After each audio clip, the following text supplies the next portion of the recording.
ನನ್ನ ಮೆಚ್ಚಿನ ಗುರುಗಳು ಜೊತೆಗೆ ನಮ್ಮ ಸಮುದಾಯಕ್ಕೆ ಮಾರ್ಗದರ್ಶಕರಾದ ಡಾಕ್ಟರ್ ಎಲ್ಲ ಹನುಮಂತಯ್ಯ ಅವರಿಗೆ 66ನೇ ಹುಟ್ಟುಹಬ್ಬದ ಶುಭಾಶಯಗಳನ್ನು ವಾಹಿನಿ ಮುಖಾಂತರ ಕೊಡ್ತಾ ಇದ್ದೀವಿ. ಸರಿ, ಕಳೆದ 2-3 ತಿಂಗಳು ಅವ್ರಿಗೇನು ರಾಜ್ಯಸಭಾ ಸ್ಥಾನ ಕಡೆ ದಿನಗಳಲ್ಲಿ ಅವ್ರಿಗೆ ಮತ್ತೊಮ್ಮೆ ಅವ್ರ ಜೊತೆಯಲ್ಲಿ ಯಾರು ಆಯ್ಕೆ ಆಗಿದ್ದರೂ ಅವರಿಬ್ಬರನ್ನ ತೊಗೊಂಡ್ರು. ಜೊತೆಗೆ ನಮ್ಮ ಹನುಮಂತಯ್ಯ ಸರ್ ಅವ್ರನ್ನ ಕಡೆಗಣಿಸಿ ಅವ್ರನ್ನ ಹೊರಗಡೆ ತರೋಂಥ ಕೆಲಸನ ನಮ್ಮ ಪಕ್ಷ ಮಾಡಿದೆ. ಮುಂದಿನ ದಿನಗಳಲ್ಲಿ ಅದು ಸೂಕ್ತ ಸ್ಥಾನಮಾನವನ್ನು ಕೊಡ್ತಾರೆ ಅಂತ ತುಂಬ ನಿರೀಕ್ಷೆಯಲ್ಲಿದ್ದೀವಿ.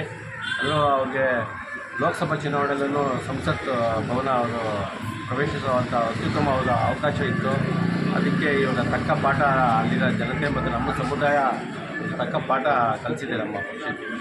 ಸರ್, ಅವರ ಬೆಂಬಲಿಗರ ಸಭೆ ಕರೆದು ಹಾಗೂ ಸರ್ಕಾರಕ್ಕೆ ಒಂದು ಮುಟ್ಟಿದ್ರುವ ಸರ್ಕಾರ ಯಾವುದೇ ಒಂದು ಕ್ರಮ ತಗೊಳ್ಳಿಲ್ಲ, ಅದ್ರ ಬಗ್ಗೆ ಸರ್ ಅವ್ರ ವಿಚಾರದಲ್ಲಿ ಅನೇಕ ನಮ್ಮ ಸಂಘಟನೆಗಳು ಒಂದು ಪ್ರೆಸ್ ಕ್ಲಬ್ಬಲ್ಲಿ ಒಂದು ಪ್ರೆಸ್ ಮೀಟ್ ಮಾಡಿ, ಜೊತೆಗೆ ಹಲವಾರು ಕಡೆ ಹೋರಾಟಗಳು, ಹಲವಾರು ಸಂಘಟನೆಗಳು ಹೋರಾಟಗಳು ಸಹ ಮಾಡಿದ್ರು.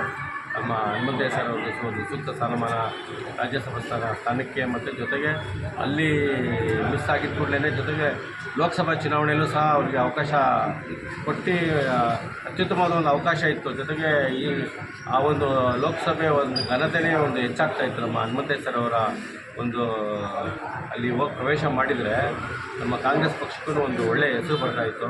ಅದನ್ನು ನಮ್ಮ ಪಕ್ಷನೂ ಅವಕಾಶನ ಕಳ್ಕೊಂಡಿದೆ ಅಂತ ನಾನು ಈ ಮುಖಾಂತರ ಹೇಳ್ತೀನಿ. ಸರ್, ಎಲ್ ಹನುಮಂತವರಿಂದ ಮತ್ತು ಕೋಲಾರ ಮತ್ತು ಚಿತ್ರದುರ್ಗ ಸೋಲು ಅನುಭವಿಸ್ತಾ ಅಂತ ಖಂಡಿತ ಅದರಿಂದ ಒಂದು ಇದು ನಮ್ಮ ಸಮುದಾಯದ ಜನ ಚಿತ್ರದುರ್ಗ ಮತ್ತು ನಮ್ಮ ಕೋಲಾರ ಎರಡೂ ಭಾಗಗಳಲ್ಲಿ ಅತಿ ಹೆಚ್ಚು ನೋವನ್ನು ಪಡ್ಕೊಂಡ್ರು. ಈ ಒಂದು ವಿಚಾರದಲ್ಲಿ ಹನುಮಂತಯ್ಯ ಸರ್ ಅವರ ಒಂದು ಟಿಕೆಟ್ ಕೈ ತಪ್ಪಿದ ಕೂಡಲೇ ತುಂಬ ಜನಕ್ಕೆ ಒಂದು ದಿಗ್ಭ್ರಮೆ ಆಯಿತು. ಜೊತೆಗೆ ಆ ಒಂದು ರಿಸಲ್ಟ್ ಇವಾಗ ನಮಗೇನು ಸಿಕ್ಕಿದೆ ಅದರ ಎಫೆಕ್ಟ್ ಅಂತಲೇ ಪ್ರತಿಯೊಬ್ಬರಿಗೂ ಗೊತ್ತಿದೆ. ಆದರೆ ಅದಕ್ಕೆ ಮುಂದಿನ ದಿನಗಳಲ್ಲಿ ನಮ್ಮ ಒಂದು ಕಾಂಗ್ರೆಸ್ ಪಕ್ಷ ಈ ಒಂದು ಎತ್ಕೊಂಡು ಈ ಪಾಠನ ಜೊತೆಗೆ ಮುಂಬರುವ ಅವಕಾಶಗಳಲ್ಲಿ ಹನುಮಂತಯ್ಯ ಸರ್ ಅವರಿಗೆ ರಾಜ್ಯಸಭಾ ಸ್ಥಾನ ಕೊಟ್ಟು ಮತ್ತೆ ಡೆಲ್ಲಿಗೆ ಕರ್ಕೋಬೇಕು ಅಂತ ನಾನು ತಮ್ಮ ಹೆಸರು ಸರ್? ನರಸಿಂಹಮೂರ್ತಿ.